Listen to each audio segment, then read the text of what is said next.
उतार चढ़ाव और सुख दुख के बाद भी जो आपका साथ ना छोड़े, उस व्यक्ति का आप हमेशा कद्र करें।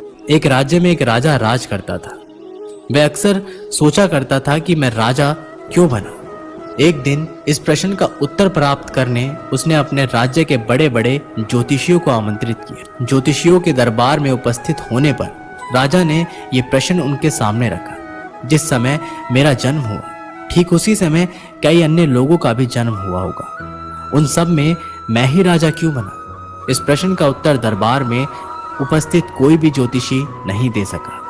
एक बूढ़े ज्योतिषी ने राजा को सुझाया कि राज्य के बाहर स्थित वन में रहने वाले एक महात्मा कदाचित इस प्रश्न का उत्तर दे सकते हैं। राजा तुरंत उस महात्मा से मिलने वन की ओर निकल पड़ा।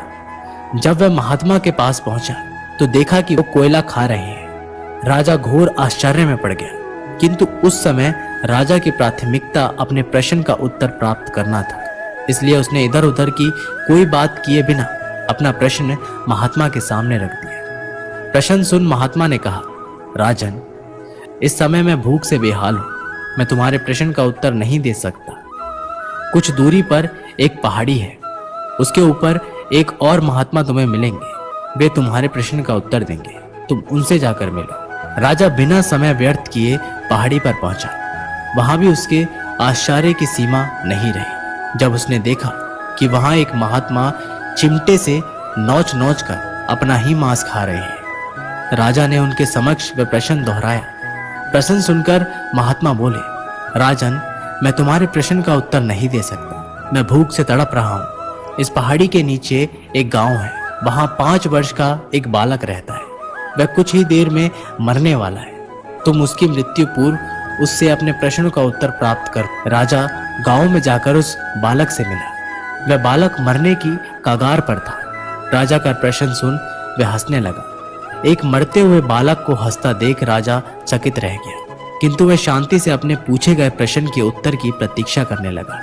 बालक बोला, राजन, पिछले जन्म में मैं, तुम और वो 2 महात्मा जिनसे तुम पहले मिल चुके हो, भाई थे। एक दिन हम सभी भाई भोजन कर रहे थे कि एक साधु हमारे पास आकर भोजन मांगने लगा।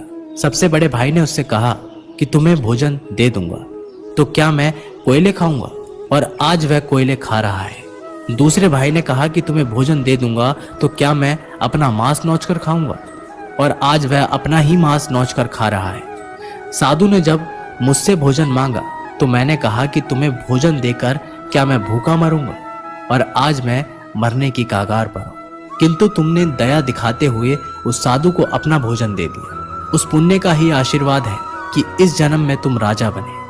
इतना कहकर बालक मृत्यु को प्राप्त हो गया। राजा को अपने प्रश्न का उत्तर मिल चुका था। वह अपने राज्य की ओर चल पड़ा। दोस्तों, इस कहानी से हमें सीख मिलती है कि अच्छे कर्म का फल अच्छा ही मिलता है। इसलिए सदा सत्कर्म करो। जब आप ऊंचाई